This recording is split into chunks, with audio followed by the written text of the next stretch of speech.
अस्सलाम वालेकुम भाई शहजाद आ भाई इमरान दे आलू पट्टे ने तो माशाल्लाह चेक करो अज तुहानू मैं नज़दीक करके बखाना। देखो सैद माशाल्लाह बहुत सोहने। मैनू उम्मीद है कि 100 बोरी होनी चाहिए 8 किले की। ठीक है, अस्सलाम वालेकुम।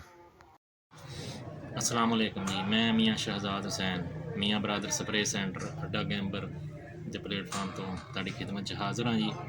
ਇਹ ਮੈਂ ਜੀ ਤੁਹਾਨੂੰ ਇੱਕ ਵੀਡੀਓ ਸੈਂਡ ਕੀਤੀ ਆ। ਇਹ ਮੇਰਾ ਇੱਕ ਕਸਟਮਰ ਆ ਜੀ, ਮੁਹੰਮਦ ਇਮਰਾਨ ਸਾਹਿਬ। ਉਹਨਾਂ ਦੀ ਇੱਕ ਕਰੋਡਾ ਵੈਰਾਈਟੀ ਸੀ ਜੀ। ਇਹਨਾਂ ਨੇ ਸ਼ੁਰੂ ਤੋਂ ਲੱਗ ਕੇ ਆਖਰ ਤੱਕ ਅੰਬਰ ਐਗਰੋ ਕੈਮੀਕਲ ਦੀਆਂ ਹੀ ਸਪਰੇਵਾਂ ਇਸਤੇਮਾਲ ਕੀਤੀਆਂ। ਉਹਨਾਂ ਦਾ ਹੀ ਫੋਲੀਅਰ ਇਸਤੇਮਾਲ ਕੀਤਾ ਔਰ ਮਾਸ਼ਾਅੱਲਾ ਤੁਸੀਂ ਆਲੂ देख रहे हो। इन्हां दा साइज़ और रंगत और तादाद, ये तीनों चीज़ां ही बहुत आला है।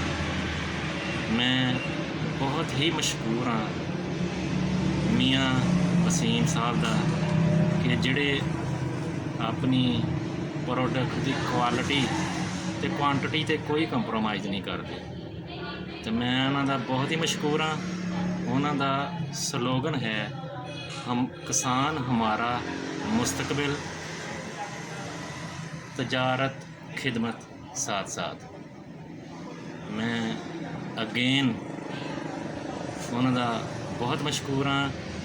वो किसी भी किस्म की क्वालिटी और क्वांटिटी दोनों चीज़ों से कंप्रोमाइज़ नहीं करते। और इन्हां दे नाल नाल मैं शेख अली अकबर साहब का भी बहुत मशहूर हाँ कि उन्हां दी दिन रात मेहनत के नाल कंपनी का इमेज बहुत ज़्यादा बढ़िया। अल्लाह ताला दिन रात